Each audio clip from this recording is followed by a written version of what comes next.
Beep, beep, beep, beep, beep, beep, beep, beep, beep, beep, beep. Hello, how are you? That seems to become like a 20th Century Fox thing, and I need to stop doing it because it makes me sound stupid. As if I could sound any stupider. Hello, hello, hello, are you there? And welcome back from the Christmas holidays, or Easter holidays, or whatever it is that you're involved in. Right, okay? Gotta help you. Yeah. It's definitely spring, in it. Right, let's go. I've got something here from some of you may follow, I certainly do, Eva Kurilova, who has written an article that I think is rather interesting. It's for us to get our head round. So I put the links, as usual, in the doobries. Warrior Teacher Programme started. If you want to come on the Warrior Teacher Programme for people from, who are further away than me, further afield from that is starting tomorrow at 8 p.m., 8 a.m., now's your time to say you're going to bother. Because if you're not, then we haven't already got anybody. I can't seem to reach New Zealand and Australia with such force as I used to, which is terribly sad.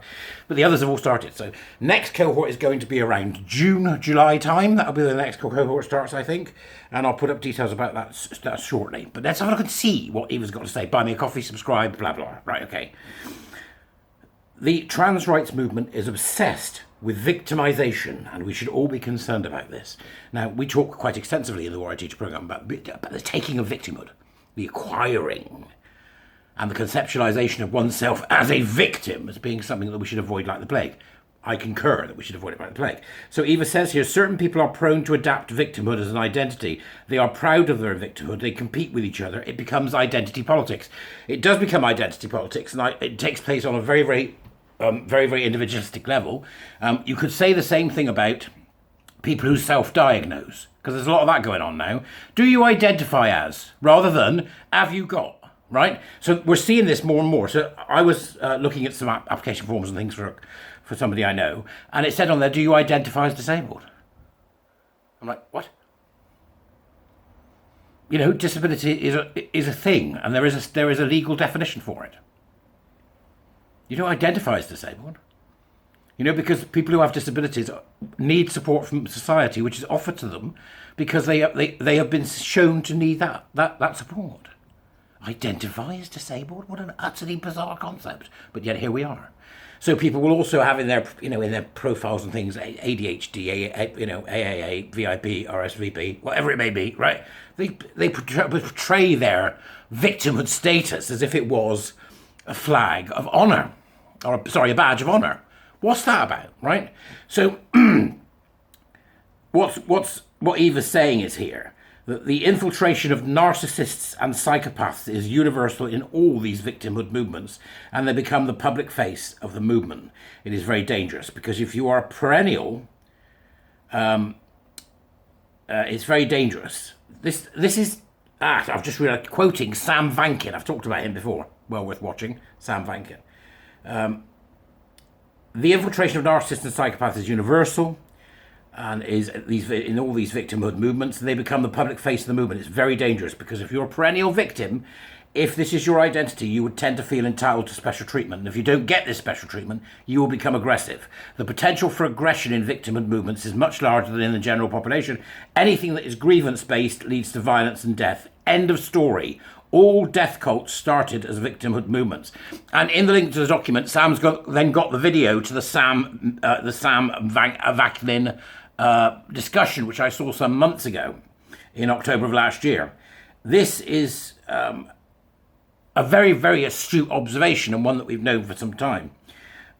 So, though what Vankin discusses applies in a much broader scope, he mentions everything from the empath movement and Black Lives Matter to Nazis and communism. So he's talking about this whole idea of victimhood movements and the acceptance of yourself as a victim of any kind, which is a dangerous thing to do.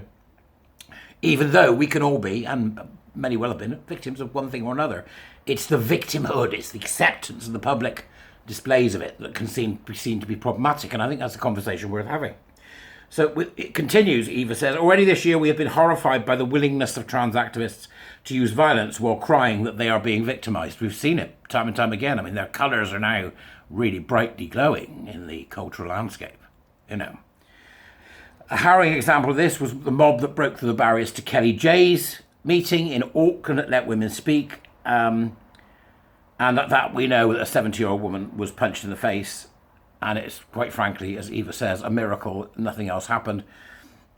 And then just a few days later, a 28-year-old woman who identified as a man went to a school and shot 6 dead people, including 3 children. It came to light that a Trans Day of Vengeance rally was... This is insane.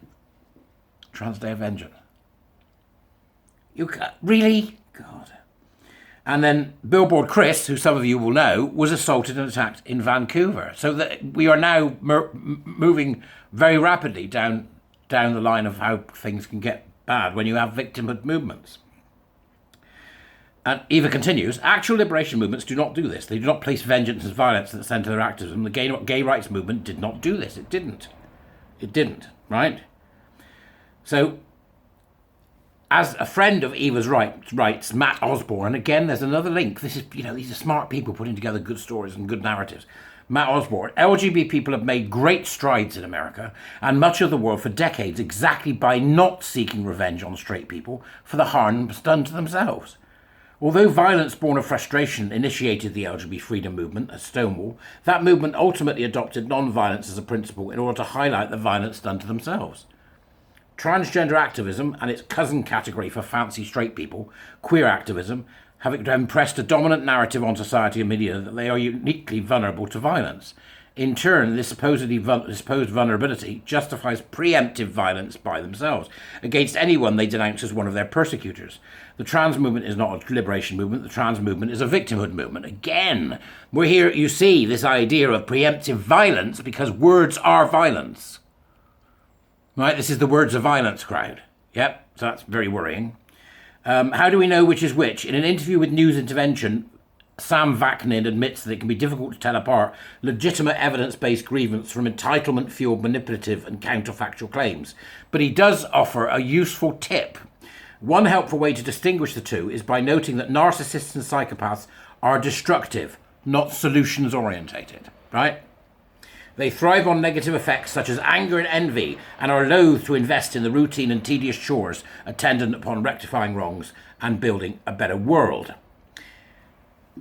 It's fascinating, and I put the link as usual in the doobers for you to have a look at. One could, I'm quite sort of, get a. So I may be mad. I'm a victim movement on my own. I'm anything but a victim. I can tell you that now. I've been victimised in my life many, many times, and I'm continuing to be victimised as we speak. It doesn't make me a bloody victim. I'm not sitting with victimhood. You want to sup with victimhood, then you're supping with the wrong person, right? Power and oppression narratives, all the stuff that comes with it.